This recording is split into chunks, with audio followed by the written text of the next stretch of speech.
Assalamualaikum warahmatullahi wabarakatuh. Gimana kabarnya kalian? Kali ini adalah kita akan membahas tentang bilangan akar. Ini merupakan lanjutan dari materi sebelumnya, yaitu bilangan pangkat. Jadi nanti ada hubungannya dengan bilangan pangkat ya.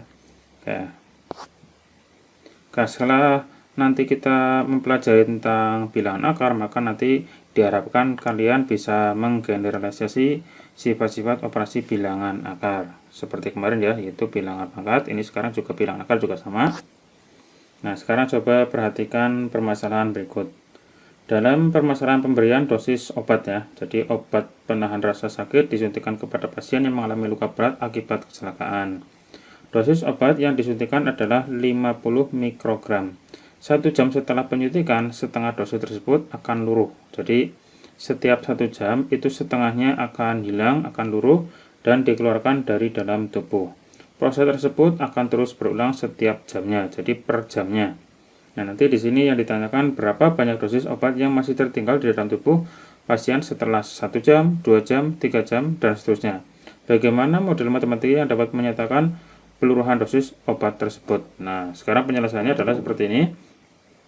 Jadi dosis awalnya adalah 50 mikrogram. Ini yang pertama ya, yang awalnya. Jadi aslinya adalah 50 mikrogram. Nah, ini bisa dilambangkan seperti ini, F0. F0 berarti pada saat awalnya adalah 50. Kemudian pada 1 jam pertama, berarti kan setengahnya dari 50-nya. Karena di sini untuk tadi dosisnya akan luruh itu setengah dosis ya di sini. Nah, setengah dosis. Nah, jadi setengah dosisnya akan luruh per jamnya, maka di sini hitungannya adalah setengah kali 50. Nah, setengah kali 50 adalah 25. Kemudian pada 2 jam berikutnya, ya 1 jam berikutnya berarti jam kedua ya, maka adalah setengah kalikan 25. Kan sekarang sisanya tinggal 25, berarti setengahnya 25. Nah, setengahnya 25 adalah 12,5. Dan seterusnya pada 3 jam yang berikutnya, 4 jam, 5 jam, dan seterusnya ya. Berarti nanti bisa dicari dengan cara mengalihkan setengah dikalikan dengan jumlah sebelumnya ya, jumlah sebelumnya. Nah, fungsi yang bisa kita gunakan atau nanti persamaan yang bisa kita gunakan untuk menggambarkan kejadian tadi itu berarti 50, ini 50 adalah kondisi awal. Terus kalikan setengah, setengahnya karena ini setiap jamnya itu meluruh setengah dosis. Nah, di sini setengah dosis, berarti setengah dikalikan dipangkatkan dengan X. Nah, dipangkatkan dengan X. Pangkatkan berarti nanti perkalian berulang ya. Di materi sebelumnya kita sudah membahas tentang perpangkatan. Dan ini merupakan fungsi eksponen yang bisa menggambarkan dari kejadian di atas. Dengan X-nya itu adalah waktu yang dibutuhkan obat tersebut untuk meluruh sebanyak setengah dosis dari dosis sebelumnya. Oke, sekarang kalian coba prediksilah berapa jam yang dibutuhkan sehingga dosis obat tersebut masih ada di dalam tubuh pasien kurang dari 0,1 mikrogram. Nanti kalian bisa mencoba sendiri.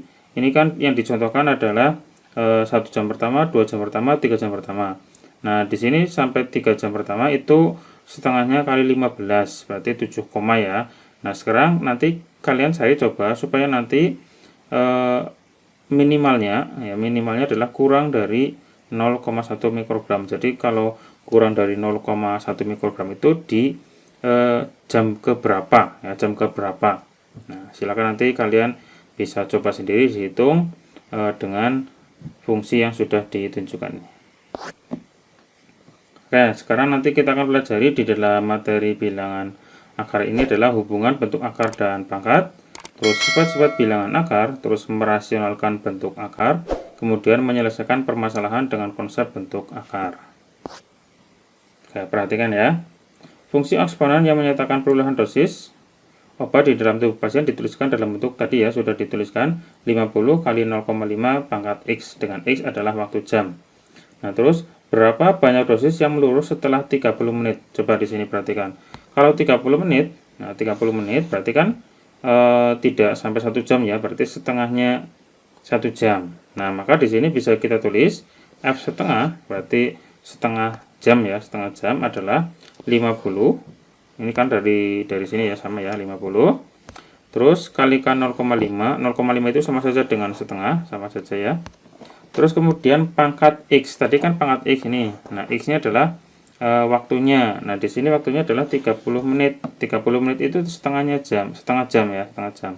Maka di sini pangkat setengah, bisa ditulis dengan pangkat setengah. Sehingga 0,5 pangkat setengah, ini 0,5 pangkat setengah, itu bisa dituliskan dalam bentuk akar. Nah, bentuk akarnya adalah ini, akar dari 0,5. Jadi 0,5 pangkat setengah itu bisa ditulis dalam bentuk akar, yaitu akar dari 0,5. Jadi pangkat setengah itu sama saja dengan akar ya.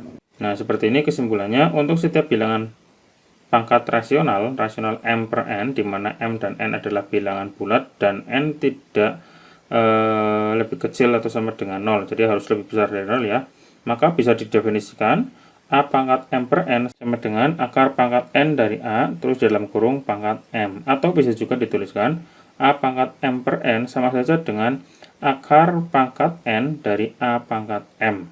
Ya, jadi seperti ini. Bisa dituliskan menjadi seperti ini ya. Oke, sekarang kita coba merubah dari bentuk pangkat ke akar ataupun sebaliknya. Nah, sesuai dengan contoh tadi, untuk merubah pangkat menjadi akar, contohnya adalah 3 pangkat setengah, itu bisa dituliskan menjadi akar 3. Jadi pangkat setengah itu sama saja dengan akar 3. Kalau akar yang tidak ada angka di atasnya, itu sama saja dengan pangkat 2. Nah, di sini kalau nggak ada, artinya pangkat 2. Tetapi kalau misalkan yang nomor 2, 7 pangkat sepertiga, ini kan sudah 3 ya, sudah jelas 3, maka di sini tertulis 3. Nah, angka satunya di mana? Angka satunya di sini. Nah, 7 pangkat 1.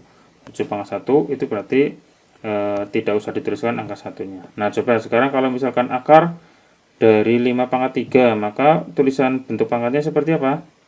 Berarti 5 pangkat berapa? Pangkat 3 per 2. Ya, berarti 5 pangkat 3 per 2. Nah, kalau akar pangkat 3 dari 6 pangkat 5, nah, berarti berapa bentuk akarnya? Berarti sama saja dengan 6 pangkat 5 per 3, gitu ya. Nanti bisa merubah dari bentuk pangkat ke akar ataupun sebaliknya. Oke, sekarang kalian nanti coba mengerjakan dari bentuk pangkat seperti ini, kalian rubah menjadi bentuk akar. Nanti hasilnya seperti apa, nanti silakan dicoba dikerjakan ya. Nanti kalau misalkan ada yang kesulitan, bisa langsung tanyakan di grup WA atau japri ke saya. Oke, sekarang perhatikan contoh berikut. Pertanyaannya adalah sederhanakanlah bentuk 2 akar X dikalikan dengan 3 akar pangkat 3 dari X. Nah, untuk X lebih besar dari 0. Nah, sekarang untuk yang bentuk akarnya kita rubah dulu ke dalam bentuk pangkat. Nah, 2 akar X itu sama saja dengan 2X pangkat setengah ya. Seperti tadi, akar itu sama saja dengan bentuk pangkat setengah. Nah, ini kan sama. Oke. Terus berikutnya, terus 3 kali akar pangkat 3 dari X. Nah, akar pangkat 3 dari X itu sama saja dengan X pangkat sepertiga. Nah, maka bisa dikalikan. Ini 2 kali 3. Ini 2 kali 3 ya. Adalah 6. Terus kemudian kalau pangkat, nih sama-sama bilangan pokoknya X, terus pangkatnya yang depan setengah, yang belakang sepertiga. Nah, kalau dikalikan, kita ingat kembali, kemarin kalau dikalikan pangkatnya ditambah. Setengah ditambah sepertiga, coba berapa? Nah, setengah tambah sepertiga, maka harus disamakan penyebutnya menjadi 6, yang pembilangnya menjadi 3 tambah 2. 3 tambah 2 adalah 5, ya berarti 5 per 6. Hasilnya adalah 6X pangkat 5 per 6, seperti itu ya. Nah, coba ini ada soal lagi, silakan nanti coba kalian kerjakan ya, nanti hasilnya seperti apa, terus nanti bentuk sederhananya kayak apa, nanti bisa kalian coba sendiri. Oke, berikutnya adalah merasionalkan bentuk akar. Nah, gimana sih cara merasionalkan bentuk akar? Nah, yang namanya rasional berarti nanti di bagian bawahnya atau penyebutnya itu tidak atau bukan bentuk akar lagi. Nah, caranya adalah untuk merasionalkan bentuk akar, maka yang dapat dilakukan adalah dengan mengalihkannya dengan bentuk akar sekawannya. Nah, coba di sini perhatikan sekawannya. Nah, sekawan dari A per akar B adalah akar B per akar B. Coba perhatikan di sini untuk bagian penyebutnya adalah akar B. Sehingga nanti untuk bentuk rasionalnya itu sama saja dengan ini dikalikan saja. Jadi A per akar B itu bentuk sederhananya atau bentuk rasionalnya adalah tinggal dikalikan, ini dikalikan dengan akar B per akar B, maka hasilnya adalah ini. Nah, ini adalah bentuk rasionalnya, jadi bagian bawahnya itu tidak ada akarnya lagi. Nah, ini adalah beberapa sifat bilangan atau bentuk akar yang bisa kalian pahami, nanti bisa dipakai untuk soal-soal berikutnya ya. Nah, coba sekarang seperti ini untuk mencari sekawan dari bentuk akar. Misalkan sekawan dari akar A, maka adalah akar A sendiri. Tapi kalau misalkan akar A ditambah akar B, maka sekawannya adalah akar A min akar B. Nah, berikutnya lagi A plus akar B, maka sekawannya adalah A min akar B. Nah, coba kalau misalkan akar M ditambah N, maka sekawannya berapa? Nah, maka sekawannya adalah tinggal dirubah tandanya saja, yang tadinya plus menjadi min, berarti akar M min N. Ini adalah sekawan dari yang ini ya, seperti itu. Nah, silakan nanti kalian coba rasionalkan bentuk akar berikut. Nah, nanti hasilnya seperti apa, terus nanti bagian bawahnya menjadi seperti apa, nanti kalian coba sendiri. Sekarang saya coba contohkan yang A ya.